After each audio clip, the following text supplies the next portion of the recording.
आणखीन एक मोठी बातमी समोर येतेय। बंगळुरूहून नांदेडला आलेलं विमान हवेतच आहे। तासभर विमान हवेत राहिल्यानं प्रवासी भयभीत झाले।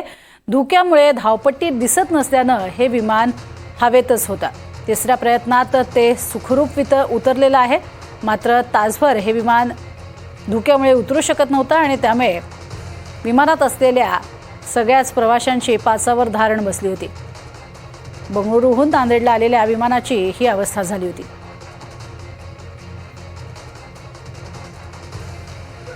लो विजिबिलिटी होती, त्याच्यामुळे विमान वरी फिरत होतं। त्यांना विजिबिलिटी नव्हती क्लिअर, त्यांनी अटेम्प्ट केले। फर्स्ट अटेम्प्ट मध्ये त्यांना तेवढी विजिबिलिटी नव्हती, सेकंड अटेम्प्ट मध्ये विजिबिलिटी इम्प्रूव्ह झाली, म्हणून त्यांनी थर्ड अटेम्प्ट ट्राय केलं।